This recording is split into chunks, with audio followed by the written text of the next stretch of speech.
जी दोस्तों अस्सलाम वालेकुम। मैं लियाकत, तुसी वेख रहे हो साडे यूट्यूब चैनल। अच्छा, यह लड़का जिहड़ा है जनाब, ये चोरी करदियां पकड़िया गया है जनाब, ते इहनूं जिहड़े पिंड वाले सज़ा दे रहे ने, उन्हां दी जिहड़ी सज़ा है ओवरऑल तुहाडे नाल डिस्कस करांगे। और जिहड़ी ये पूछताछ कर रहे ने और पिंड दे विच जिहड़े चोर नूं पकड़िया जाए पुलिस तो पहले पहले जिहड़ी इहनूं सज़ा देंदे ने, ओवरऑल तुहाडे नाल डिस्कस करांगे। इस तो पहले साडे चैनल नूं सबसक्राइब करो और बैल आइकन बटन नूं प्रेस करो और वीडियो नूं शेयर करो। अच्छा, पिंडां दे विच ना हुण ए सर्दियां दे मौसम दे विच चोरोकारी बहुत ज़्यादा हो रही आई ते लोकां ने पहरे देने शुरू कर दित्ते। ते ए जनाब एक लड़का उन्हां दे हत्थी चढ़िया है, पिंड दे विच मोटर उतार रिहा सी जनाब। ते पिंड वाले बंदियां ने इहनूं फड़ के जनाब इहदी जिहड़ी कमीज़ है इहनूं उतार के इहनूं कुर्सी ते बिठा के ना ते इहदे उत्ते ठंडा पानी पा रहे ने। बड़ा ठंडा यख ठंडा पानी है ते जनाब इहदियां चीकां निकल रही ने ते नाल ही जनाब उन्होंने ना जिहड़ा फर्शी पक्खा है ना वो भी लाया होया है जनाब। ते हर जगह का जिहड़ा अंदाज है ना सज़ा देण दा, पिंड वाले बंदे जिहड़े पुलिस तो पहले पहले सज़ा देंदे ने, मार कुट लिया या पुछ लिया इस तरह करके ना, ते इहनूं मार नहीं रहे और इहदे उत्ते ना ठंडा पानी पा रहे ने ते इहदियां चीकां निकलन डईयां ने जनाब।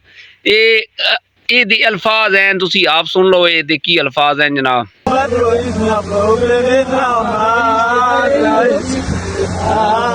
ये कह रहे जनाब कि मेरे उत्ते पानी ना पाओ, मैनू बेशक उल्टा लटका दो, अल्लाह दा वास्ता जे मेरे उत्ते पानी ना पाओ। ये दे अल्फाज हैं जनाब।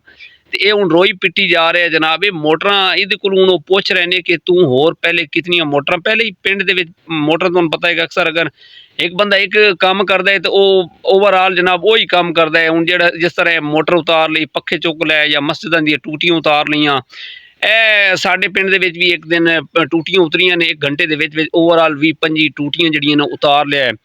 उतार के बंदा लै गया जनाब। मार्केट दे विच एक टूटी दा जिहड़ा रेट है ना वो तकरीबन 400 तो लैके 1200-1300 तक टूटी दा रेट है।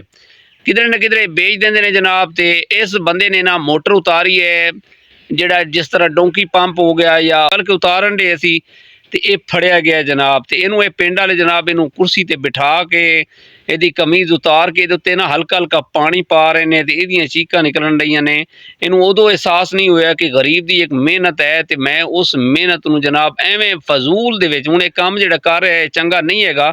इहदी उम्र ही बिल्कुल तकरीबन 22-23 साल उम्र है जनाब। ते ये चोरी दे विच पकड़िया गया जनाब। हुण जनाब पिंड वाले जनाब इहदे कोलों कुछ पुछ-गछ करनगे, फिर जनाब इहनूं पुलिस दे हवाले करनगे ते फिर ये जनाब रोए पिटेगा, अपने गुनाही साबित करेगा या वकील करके ओवरऑल पता नहीं इहदे सज़ा होएगी, इहदी की जिंदगी होएगी। इहदे उत्ते होर केस पैणगे और ये मन्नेगा। जदों इहनूं मार पिट पैनी है ते इहने होरी चोरियां मन्नणियां ने जनाब।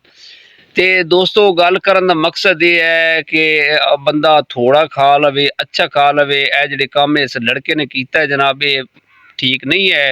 हुण ये जेल भी कट्टेगा ते पैसे भी लाएगा ते फिर इन्हें कहना जी मेरे कोल तां शै ही कुछ नहीं है। अगर इहदे कोल कोई शै ना हुई, अपना वकील दियां फीसां ना पे करेगा तो फिर ये जेल ही कट्टेगा जनाब। ते साडा ये ओवरऑल पैगाम है कि मजदूरी कर लो बेहतर है। ए जिहड़ी चोरो चकारी वाला काम है, गलत काम है, ये नहीं करना चाहिदा।